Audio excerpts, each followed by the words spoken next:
Hi friends, welcome to my channel. ఇక్కడ మీరు చూస్తున్నారు కదా బనానాస్, మనందరికీ తెలిసినవే. మనకి తెలిసిన వాటిలో చాలా రకాలు కూడా ఉంటాయి, మనకి ఈవెన్ ఆంధ్రాలో కూడా. ఇక్కడ ఎస్పెషల్లీ నేను చెప్పే బనానాస్ ఏంటంటే మీ అందరికీ తెలిసి ఉంటుంది, కేరళ చిప్స్ ప్రిపేర్ చేస్తారు కదా, ఇక్కడ బిగ్ బనానా అని అంటాము, లేదా నేంద్రపళం అని అంటారనమాట మలయాళంలో ఇక్కడ. సో నీకు నెక్స్ట్ పిక్చర్లో మీరు చూస్తారు అది.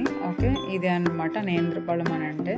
సో దీనివల్ల పిల్లలకి కానీ పెద్దవాళ్ళకి కానీ చాలా మంచి బెనిఫిట్స్ ఉంటాయి. సో ఇక్కడ ఒక బనానా తింటే చాలు బ్రేక్ఫాస్ట్ కూడా ఫినిష్ అయిపోతుంది అనమాట. కానీ మనకి ఫస్ట్లో తెలియనప్పుడు ఏంటంటే బాబోయ్ ఏంటి వీళ్ళు అరటికాయలు తింటున్నారు అనే టైప్లో ఉంటుంది. బట్ అరటికాయ వేరు, ఇంకా అది పచ్చిగా ఉన్నప్పుడు మనం ఎలాగో అరటికాయ అని అంటాము, మనకు అది పండితే ఎలా ఉంటుందో అది ఇది ఒక టేస్ట్ కాదండి, డిఫరెంట్ టేస్ట్ అనమాట. So banana complete different taste, normal bananas లాగే ఉంటుంది. ఎస్పెషల్లీ ఇవి చిన్నపిల్లలకి ఇస్తే చాలా మంచిగా ఉంటుంది అనమాట హెల్త్ వైజ్. సో నేను ఏం చేశానంటే వీటిని కట్ చేసి ఒక ప్యాన్ తీసుకొని అందులో గీ కానీ నెయ్యి కానీ మనం వేసుకుంటాం కదా చిన్నపిల్లలకి హెల్త్కి మంచిదని.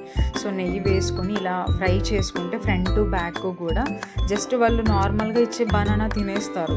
ఓకే, కొంచెం క్రిస్పీగా లేదా వాళ్ళకి టేస్టీగా ఇవ్వాలి అని అనుకుంటే ఇలా జస్ట్ నెయ్యి వేసి అందులో ఈ బనానా పెట్టి, షుగర్ అలాంటి ఏమీ అవసరం లేదు, బికాస్ ఆల్రెడీ బనానాలోనే ఎనఫ్ షుగర్ ఉంటుంది కదా మనకి.